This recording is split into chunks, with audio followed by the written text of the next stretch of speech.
Blackstone presents Man's Search for Meaning by Viktor E. Frankl.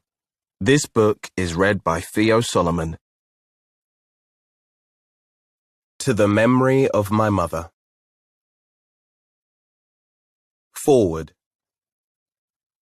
Viktor Frankl's Man's Search for Meaning is one of the great books of our time.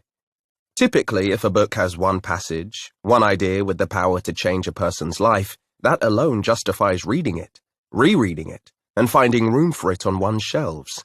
This book has several such passages. It is first of all a book about survival. Like so many German and East European Jews who thought themselves secure in the 1930s, Frankl was cast into the Nazi network of concentration and extermination camps.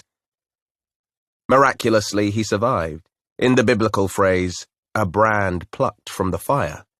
But his account in this book is less about his travails, what he suffered and lost, than it is about the sources of his strength to survive. Several times in the course of the book, Frankl approvingly quotes the words of Nietzsche: "He who has a why to live for can bear almost any how." He describes poignantly those prisoners who gave up on life, who had lost all hope for a future, and were inevitably the first to die. They died less from lack of food or medicine than from lack of hope, lack of something to live for. By contrast, Frankl kept himself alive and kept hope alive by summoning up thoughts of his wife and the prospect of seeing her again, and by dreaming at one point of lecturing after the war about the psychological lessons to be learned from the Auschwitz experience. Clearly, many prisoners who desperately wanted to live did die, some from disease, some in the crematoria. But Frankl's concern is less with the question of why most died than it is with the question of why anyone at all survived. Terrible as it was, his experience in Auschwitz reinforced what was already one of his key ideas. Life is not primarily a quest for pleasure, as Freud believed, or a quest for power, as Alfred Adler taught, but a quest for meaning. The greatest task for any person is to find meaning in his or her life.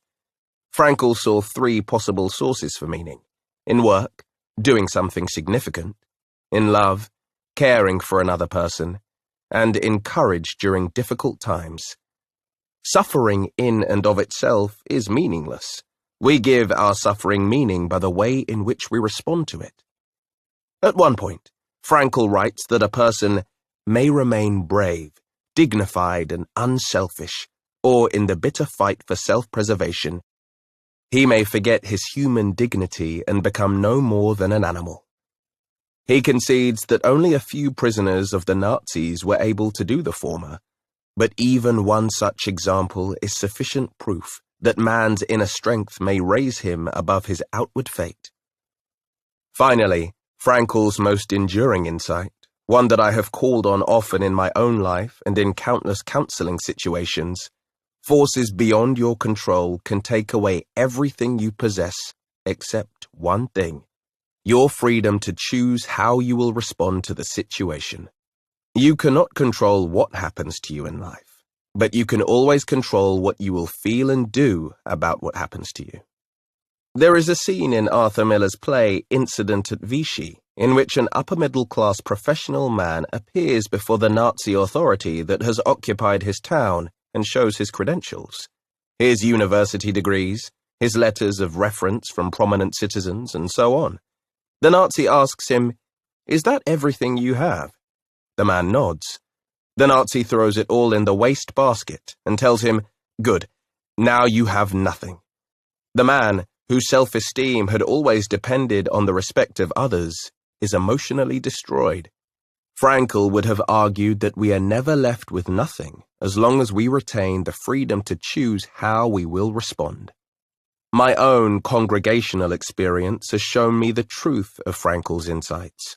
I have known successful businessmen who, upon retirement, lost all zest for life. Their work had given their lives meaning. Often it was the only thing that had given their lives meaning, and without it, they spent day after day sitting at home, depressed, with nothing to do. I have known people who rose to the challenge of enduring the most terrible afflictions and situations as long as they believed there was a point to their suffering. Whether it was a family milestone they wanted to live long enough to share, or the prospect of doctors finding a cure by studying their illness, having a why to live for enabled them to bear the how. And my own experience echoes Frankl's in another way.